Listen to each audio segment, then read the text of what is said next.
Hey, hello guys, it's How to Tech Simplified back again with another easy tutorial. Today I'm going to show you how to fix the check network environment and try again error in Wuthering Waves. Now this is a very common network error and I'm going to show you step by step on how to fix it.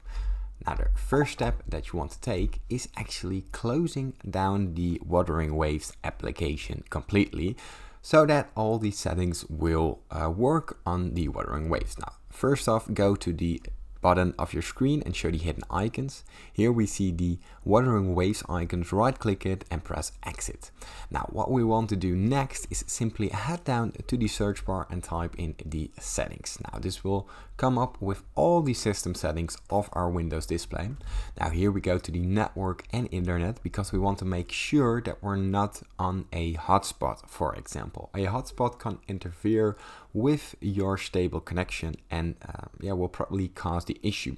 Now make sure to use a Ethernet connection for the most stable connection or a Wi-Fi, and from there go down to the VPN settings and make sure to turn all the VPN settings off, because sometimes this also can cause interference with the connection.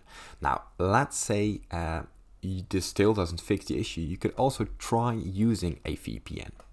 Now sometimes the thing is with Wuthering Waves, because it's a new application, it doesn't get access to the firewall. So what we want to do, we want to search a firewall defender, and this will open up the control panel, as you can see right here.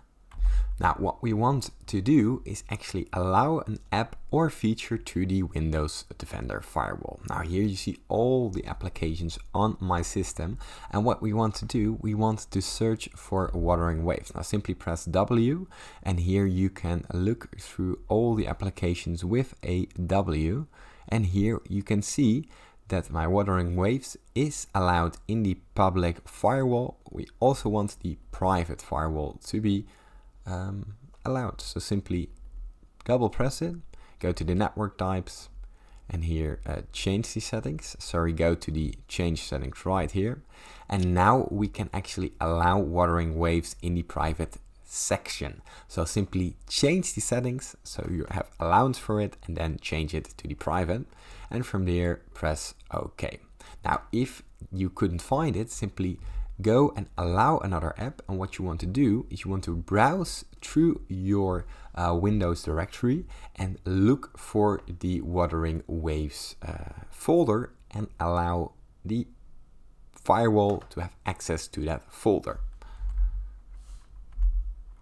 Now what also could be an issue is that your computer doesn't allow to make changes for Wuthering Waves.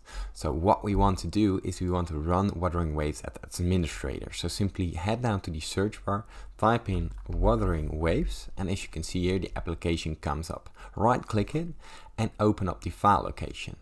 Now this will come up with the file location, and here we also want to open it up and open up the file location once more, and here we see the .exe file.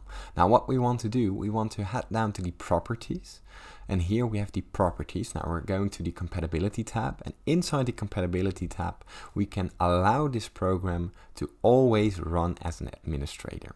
Now here we can simply press apply, and this will always run the launcher in the best administrating tasks. Now from here, make sure that your Windows device is fully up to date and that your drivers are also fully up to date. If you still get any other questions, leave them in the comments down below. Thank you for watching, and I would highly appreciate it if you could subscribe to my YouTube channel. This helps me out a lot, and have a nice day.